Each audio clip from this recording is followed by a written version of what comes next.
Spokane listens when business talks. Welcome to Business Talks, the region's only local business talk show with your host, Ryan McNeice. Business Talks is brought to you by our friends at STCU and Well Dressed Walrus. Now, let's get down to business with Business Talks.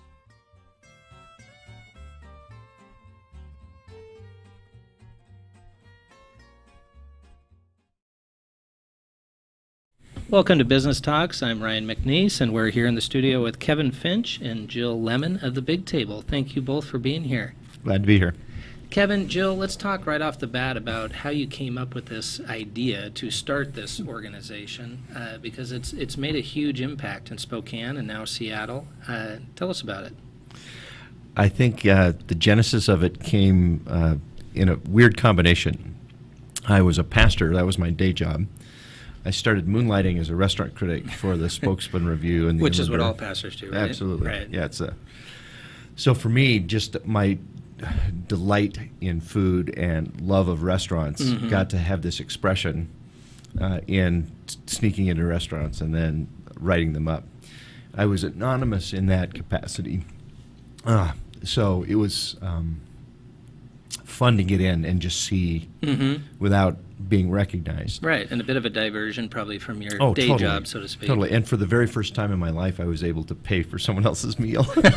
I'd invite friends along and get to say, "No, I got the bill. I'll take this." Because I didn't get it, but the magazine or the paper paid for it.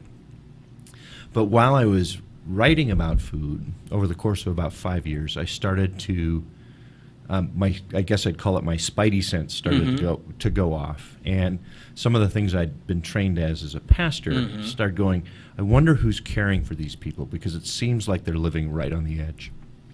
And finally in about 2006 I started poking around, and literally there wasn't a single nonprofit in the nation that was caring for the largest industry in the country with the highest concentration of need. It made absolutely no sense. It doesn't make sense, and it's completely illogical, which is why it makes this idea so fascinating. And again, I don't know if there's a way to prove this, but my idea of why that is this is the hospitality industry.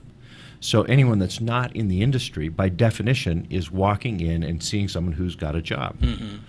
And their job is to take care of you. Right. So they're going to have a smile on their face. They're going to ask you how you are. The last thing that they're going to show is the fact that their life is just coming apart at the seams. In shambles, potentially.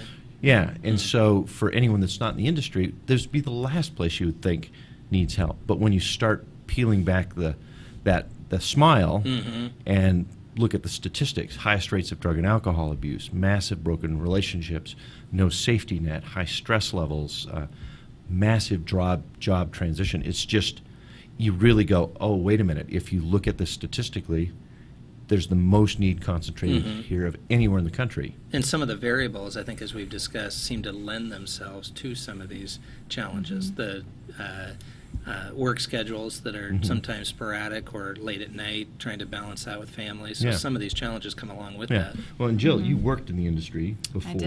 I did for years.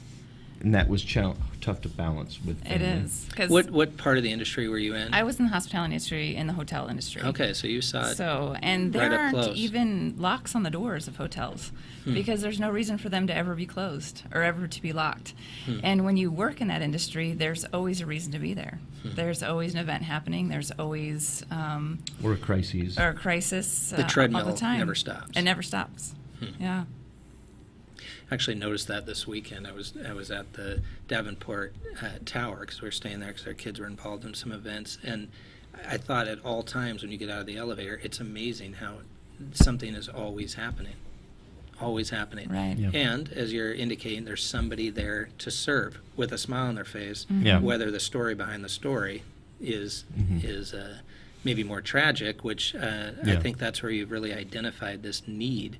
And how have you done it? So 2009 is when it came to fruition. The idea potentially earlier. Yeah, it took me 3 years to get up the guts to quit a job that actually paid money to do something that no one understood. Well, I think that's what I've liked about this story from the very beginning, though, is this really is an opportunity for you to take what you had done for many, many years Yeah. and still had a passion for it, which is reaching people, Yeah.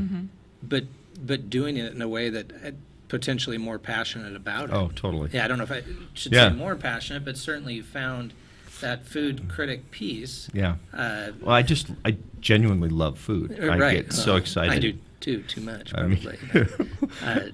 there it was funny. My son said, "Hey, Dad, I think I'm a little bit like you. I was eating something the other day and I started to cry. It was so good." That's passion. Okay, that's truly passion. But another interesting piece is once you started this in 2009, you had to somewhat phase out of being a critic. Oh, totally. Right? So explain that a little bit, because it makes sense. Well, to be a great critic, you need to be honest. Right. And you need to not just play to favorites. So if you go in and you have a bad meal, and then you go in a second time and have another bad meal, you really need to say, there's some work that needs to be done here. There's a bit of a conflict of interest to be caring for people in the industry and also writing potentially negative reviews about criticizing a the restaurant. heck out of you constructively. So the review comes out, and then they're going to have to staff down because fewer people are coming in. Yeah. Oh, let us help you with that. Yeah, I just could increase our business. Yeah, I just created the crises. That's right. Yeah. Well, and Jill, I think you came on board in 2011. I did. And had come from the hospitality business, so Right. obviously had insight into this. How do you convince her that this was a cause she should be a part of? She volunteered first. Yeah, and I yes, did. When I met Kevin, we were at a meeting that I wasn't supposed to be at. And I wasn't supposed to be at either. Right. So both kind I heard about what he was doing. I was like, wow, I would love to volunteer. Those are my people. I want to volunteer. And so I volunteered at a dinner and got to see what he was doing and got to know a little bit more about Big Table. And then he talked to me about ways that I might be able to help build the systems that Big Table needed to be more. What the real thing is, I said, since you're in the industry, could we have a cup of coffee after you serve at the dinner, and tell me what you observed? Yeah, what you observed. If what we're doing right, what could be improved. Can you both give us maybe a better illustration when we talk about the dinner, not only the symbolism of the big table in and of itself, but talk about that, but how the dinners actually work, because I think that's a key piece to this. Sure. Well, when we first started, it was a very logical, linear system. We'd host a dinner, and we did 6 a year. We'd host a dinner. At the end of the dinner, and these are not normal dinners. This is a top chef in the community cooking a 6, 7, 8 course dinner. Right off Food Channel. Yeah, amazing meals. And the design is, we want this to be one of the most memorable meals you'll ever eat.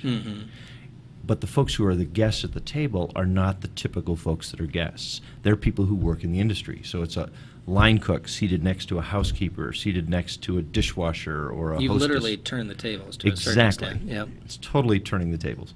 And then folks from the community who would normally be guests serve for a night. Yep. Many of them terrified because they're serving servers that know better. That know better. Yeah. And it's just a wonderful mix. But that's what the dinner looks like. There's an actual big table that seats 48 people. That kind Who made that? Initially, it was Chris Olson from Nystrom Olson when they were an architecture firm in town. He and I built it together, and then because when you say big, it is giant. It's giant. Yeah. And it was just originally 2x4s bolted together, wet 2x4s bolted together. It was incredibly heavy. I remember the pictures of it in the early days. Yeah. So I think we should have had chiropractors paying us. Just to have people lift it, because afterwards they would get business. So we'd set up the dinner in a restaurant when it was closed, or in an event venue, or we've done them up at Green Bluff. We've done them all around the community. And it's just meant to be kind of a pop-up restaurant experience that's just going to be memorable. But then at the end, we say, who do you know in the industry that's hurting? And people would write down on a 3x5 card a name of someone, their name, how to get a hold of them, the need, and we would respond to that. Well, and like Jill, where you were indicating you were in the industry, so you were seeing it up close. I think, as you're describing very well, the individuals at the table are the best ones to be asking, do you know of anybody in need? Yeah. They see it every night, every day. And here's one of the things that I just love about what we do is that system, which started just simply not because we had any plan with a 3x5 card, has become the kind of core model for care.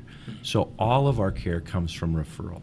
It's not someone calling us up and saying, I need help myself. Right. I like this concept of it. I think that's somewhat revolutionary. It is. I'd say my interpretation, most organizations are self-referral to a Absolutely. certain extent. Yeah. Right. Well, you think about social service agencies. What do? You fill out a form. Please apply here. Or you walk in this door on these days and you say, here's the need that I have. With that, the folks who are most able to access those systems are the folks who are familiar with how to get help. And to some extent are people working the system. It's almost, they can treat it like a job. I go here and I go here and I get this on this day, I get diapers here, I can get food here. This is the circle, if you will, of services. For us, with that referral, we end up caring for folks who may not even know how to get help. They're just in crisis, and someone sees that crisis. So we get to the folks that no one else is getting to, and we get to them fast because of that referral. I think if individuals would really think through that difference of an organization, I think that's substantial, and you and I have talked about that. I think it's a whole different type of leading oneself to this organization. I think it makes a big difference. Yeah. And it gives the person power that refers the person to help when they would really want to help their friend, but they don't have any resources to do it.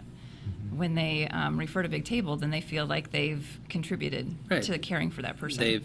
It creates a community. Yeah, in and of itself, they've helped as well. Yeah, so you're building community, and it changes the power dynamics for the person being helped. They're not having to walk into us to say, my life is in shambles, I need help. Well, and admitting that. Yeah, there's some shame that comes with that. Well, and another piece that I think we've touched on before in conversation is this maybe overused concept, but I think it makes all the sense in the world, is working poor. Right. It is so real. You know, you look at the wages sometimes of the individuals we're talking about here, they don't have time to apply for this or that or do this circle of services because they're working 2 to 3 every jobs. day. Yeah. Right. But still are falling below the need. They are. Someone in Spokane County working full-time in this industry makes half of what they need just to survive. And what's that number in Seattle? Because you guys are involved in Seattle, but in terms Seattle, of it's the same percentage. Yeah, it's half. The numbers shift up a little bit. They shift up about $8,000 on that side of the state. But still same But need. it's still, The cost of living so is that much higher. So it literally, it's here in Spokane, it's like $24,000 would be your full-time pay, and you need to make 48 if you've just got one child. It's just crazy. So, and for us with that working poor piece, what we've seen is if you can catch someone before they completely fall off the ledge, there's two things that happen. One is a smaller amount of aid goes a lot farther because they've still got some resources in place. They've still got a place to live. Haven't potentially they still have down. A job. Yeah. They still have their kids in school. All of these pieces are still in place as they're teetering about to fall. Once they've fallen, all of those other systems are gone. And the cost to the community to help them is so much greater. Yeah, and they're damaged. Legal issues, healthcare issues. Yeah. Again, that spiraling effect that kind of exponentially causes deeper and deeper issues to recover from. And for them, having hit rock bottom, there's damage that comes with hitting. Because it's a fall.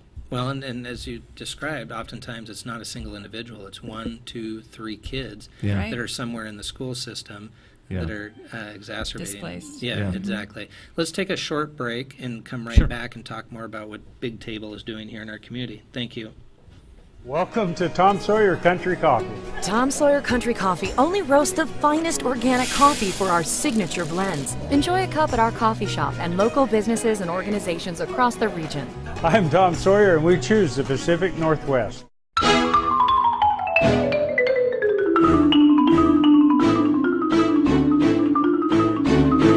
Last year alone, Avista customers saved over 53 million kilowatt hours of energy. Enough to power more than 4,000 homes for an entire year. Way to save, everyone. Way to save. Find your way to save at avistautilities.com. What? You haven't been to the library lately? Stop in today and see that the library is more than books. Spokane County Library District facilities feature on-site technology, including Wi-Fi, computers, and printers, as well as free use of meeting rooms. The Library District offers events and programs for all ages, from story times to career development and employer classes to Social Security workshops. Our staff is well trained and happy to help. Find out more about your library at scld.org. Welcome back to Business Talks. We're here in the studio with Jill and Kevin talking about Big Table. And we were talking off air there just a little bit about the amazing stories, I think, of Big Table that really illustrate and make it clear what you do. And let's be honest, there's a lot of great organizations out there. But sometimes it's hard to either quantify or really visualize what they do. It doesn't make them bad organizations. But I think personally for Big Table, I think it's you can illustrate not only the need. I think people can say, wow, I personally have either seen that or experienced that. But then what is Big Table as a service doing? Yeah. Give us some examples of stories that are, I mean, the ones I've heard are just massively heartfelt because they make a difference. Mm-hmm. Well, and I do think that kind of the reason stories are so much a part of what we do is because we've said we think that what changes lives is a relationship. It's not just helping someone with their rent or helping someone get their teeth fixed, or it's that what changes a life is a person that'll walk alongside in life with you, which I think for most of us who haven't lived kind of right on the margins of poverty, if you stop and say, where am I? How did I get where I am? Right. You're probably going to start pretty quickly naming people, whether that's parents or relatives or close friends or professors or mentors. That's who changed the trajectory of your life. A foundation, resources. Yeah, and so for us, that it's those relationships that make a difference. And I mean, I think one of the women who's given us permission to share her story would say that what changed her life wasn't what we were able to do to help, it was the time that she spent with Jill and I. And in her case, she was a single mom, 3 little kids, and she was driving a car. She was in school to try and finish an AA degree at that point, bartending, 3 little kids in school, and she's driving a car that has no reverse and whose top doesn't go up. So in Spokane, it turns into a bathtub when it rains or it snows. Winter. With little kids. Yeah, not to mention can't go backwards. Going back to our system of referral, it was a new manager who hired her for a bartending job, who saw her trying to push her car out of a parking spot. Literally looking out the window like, what is going on? That called us and said, could you help? And said, could you help this woman get a new car? Which was way bigger than anything we thought we could do. Was that fairly early on? Fairly early on in the process. That sounds like a good thing to do. How are we going to do it? Right. And one of the things I've loved about the way we functioned is rather than say yes or no, we always try to say yes, and we always try to say, well, let's see what we can figure out. Right. Yeah. Rather than, gosh, we've never done that before. Yeah. And so in her case, we said, well, let's see what we can do. Yeah. Literally 2 days later, I got a phone call from my sister in Seattle saying, hey, Kevin, we've got a car that we wanted to donate. Any chance Big Table could use that? See, what are the odds of that, though? Yeah. She didn't know the story. Yeah. So Jill got to be the one to call up. Right. I called Nicole, and I said, I think we have a car for you. Unbelievable. And she says, oh, I think someone's more worthy than I am. I said, please tell me about your car. And she told me about, well, it doesn't have reverse, and the top won't stay up, so when it rains, it's kind of hard. I said, I think this car's for you, Nicole. I think this is a genuine for you. need. Yeah. So Kevin flew to Seattle, drove the car home. We got it checked out, and the first time we met Nicole, we delivered a car to her family. And she came out, and her kids came out running with signs that said, thank you, Big Table. And they jumped in the car, and her oldest son, Clayton, says, Mom, try R, and see if it works. Try R. Try reverse. And it did, right? Yep. So they went back 20 feet, and then they pulled forward, and everybody clapped, and it was really My recollection is there is a video of this, because I believe I saw it at one of the breakfasts. Is there somewhere you can find, is it on YouTube that folks can go see that? That is a powerful Well, video. I don't know if it might be up on one of our initial videos on YouTube. It's on our very first video. Is it? I remember seeing it. Thought it was extremely powerful. Yeah. I remember her backing out. Like, right. Oh my gosh. And again, the kids running out. Right. But I think stories like that. Yeah. Again, I think people can relate to it because you're just thinking, how could you, if you have any empathy in you at all, to assume or to imagine yourself in that predicament.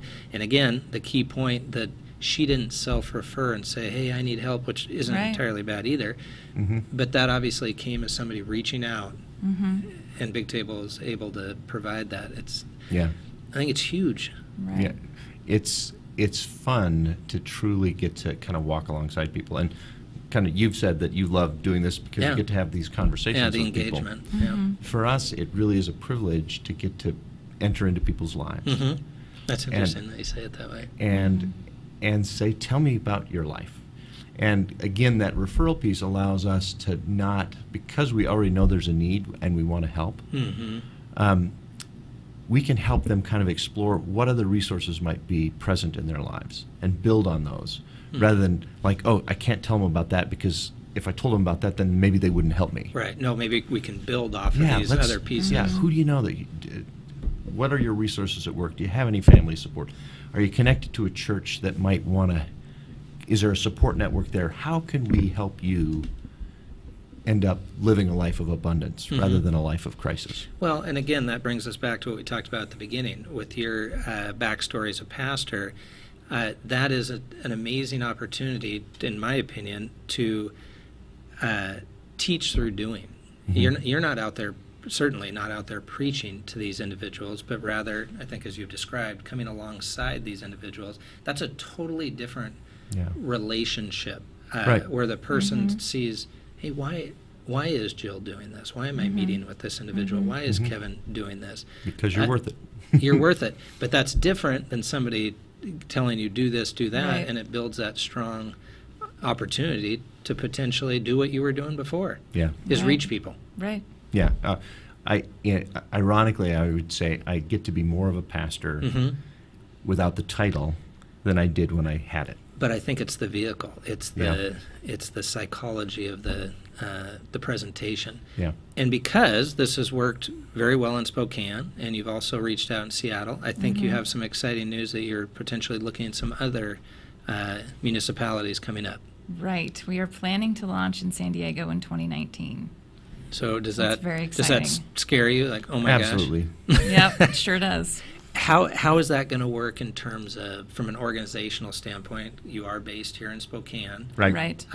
Do you have physical location in Seattle, or We do. run it from We do. here? Okay. No, we have a team based in Seattle, and we're in the process of adding to that team a director that will kind of be the point for Seattle. Okay. That'll free some of our time up to then look at San Diego and begin to build a team down there.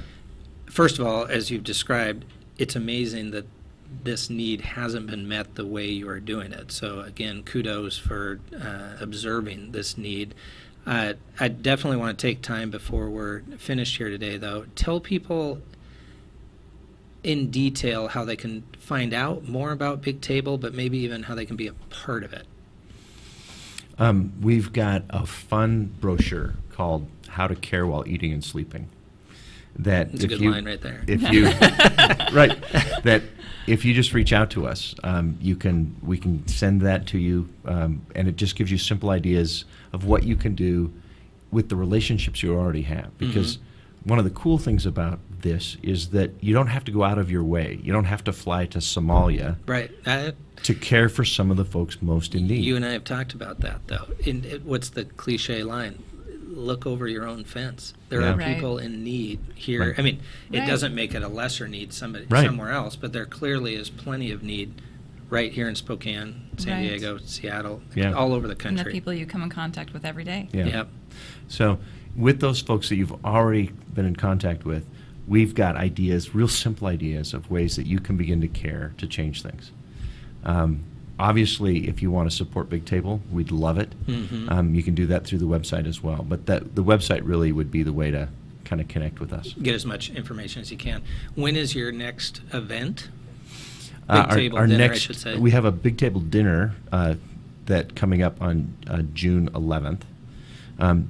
Our next event for the public will be October 22nd. And will that be in breakfast format? No, that's going to be an amazing dinner. Okay. Called Big Table Eats Around the World. Oh. And where is this going to be held? It's at the Grand. It's at the Grand. It's at the Grand. The apropos. Grand. That's but we will be headed to Lebanon and Vietnam and Spain. Throughout that evening. Yes. That the sounds food like will fun. come from those places. I personally have had the opportunity to be at the breakfast, and again, there are lots of organizations out there to be complimentary of, but I think the best way to describe it is I think you make it very tangible, not only the need, and sometimes maybe that's easy to identify, but how do you make a dent in resolving that need? Yeah. I think that's what Big Table is doing. I think that's why you're obviously growing. Thank you. It's resonating with people. I'm excited to see where it goes. Yeah. I totally love for this to be more movement than organization. Obviously, any That's movement requires organization and structure to happen, but we would love to create. There's no way that any organization could meet this massive need. But if we create people who care across the country, exponentially it could grow. Right. it could. Thank you both for being here. Thank you. I appreciate it. Thank bet. you. Business Talks is produced in Spokane, Washington by SpokaneTalksOnline.com, which is solely responsible for its content. Ask a question, recommend a guest, and hear this program again online anytime at SpokaneTalksOnline.com. Business Talks is brought to you by our friends at STCU and Well Dressed Walrus. Business Talks wishes you good business and a good day.